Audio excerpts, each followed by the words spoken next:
Our next speaker is Ammon Medina. He was born and raised in Orem, Utah, and is now a candidate in the UW MFA in Creative Writing program. His chapbook, Ragged Red Voice, was a winner of the 2013 Florence Kahn Memorial Award. He has received a Norman Mailer Fellowship, and his work has been published in Warp and Weave and the Provo Orem Word. Here's Ammon Medina. I first saw my reflection in a text when I was in elementary school. I gave a poorly done poster board presentation on W.E.B. Du Bois, on which I misspelled his name and received a failing grade, a mistake I felt terrible about, but was comforted recently when the Department of Education did the same. Anyway, he puts forward the idea of double consciousness. As a mixed-race person, I'm forever feeling my sense of self being halved. So encountering this idea of double consciousness, I thought at last I had found words that described me in some way. He writes, "It is a peculiar sensation, this double consciousness, this sense of always looking at oneself through the eyes of others, of measuring one's soul by the tape of a world that looks on in amused contempt and pity. One ever feels his two-ness, two souls, two thoughts, two warring ideals in one dark body, whose dogged strength alone keeps it from being torn asunder." My father immigrated to the US from Ecuador, and my mom's roots are white Europeans. I know that often I can pass as white in certain situations, but then again, often the brown skin of my father shows through. And so seeing myself through the eyes of others becomes a murky task indeed.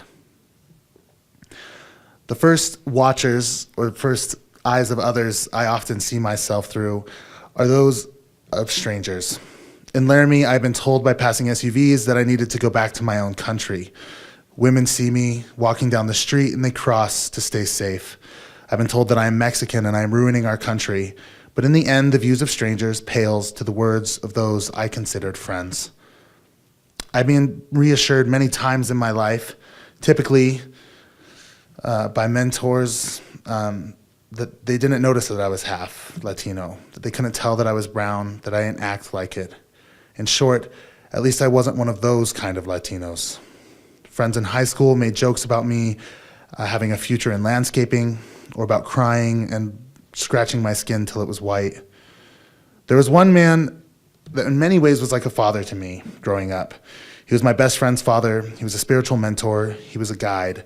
And when I shaved my head and left my beard long, and he first saw me, he laughed and he laughed and he said, "You look like Osama." So double consciousness soon feels like too small of a word.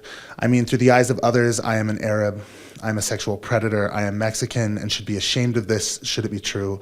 I am Muslim and recent acts of the US tell me that I should be ashamed of this should it be true. I am a terrorist, I am a foreigner, I am a citizen. I become legion. I become displaced and dizzy when I try to see myself as strangers do. And as Du Bois said, it is the dogged strength of a person alone that keeps them from being torn asunder. And I wonder and I worry over how long dogged strength can last. Later in life, in my longing for consciousness and identity, I saw the image of my Ecuadorian father. No more did I allow friends to make ignorant jokes, and if that old mentor called me Osama, we'd be having a long talk. I traveled to Ecuador to see my family's history in the city, to connect with something concrete that I thought would make me feel welcome and at home. I started consuming US Latino literature hungrily. I signed up for Spanish courses at the university. I started playing Duolingo, thinking it would help my Spanish. And all of this did help. I felt like I was starting to get in touch with a side of me I long kept quiet, a part of me which I tried to hide from the gaze of others. But in the end, I felt inauthentic around those who were truly Latino.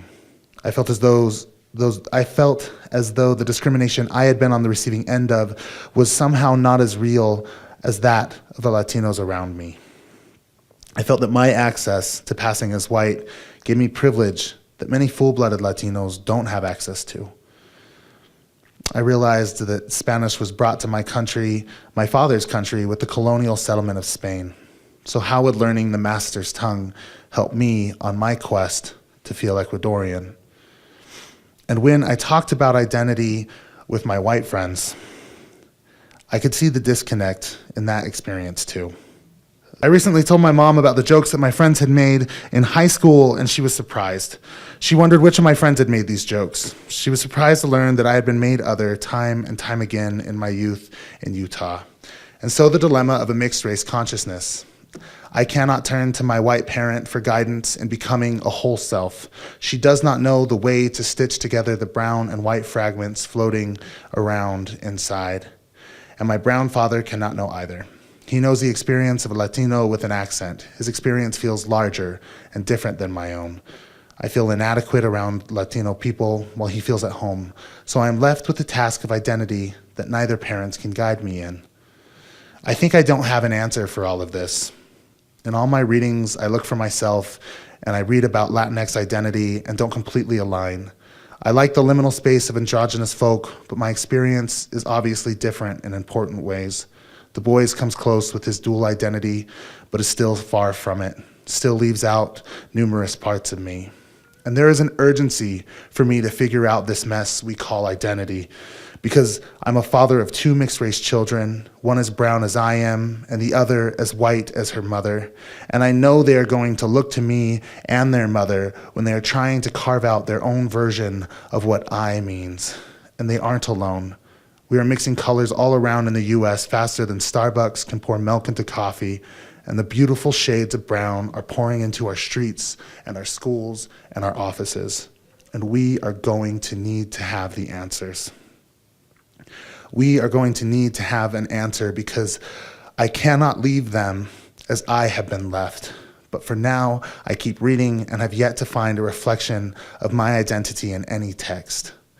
I think what I really need is to excise you from my life, you, the watchers, you, the classifiers, you maker of lists, you maker of groups. What I need is to stop asking what you see when you look at me, but I have yet to find the strength to stop asking that question. Thanks.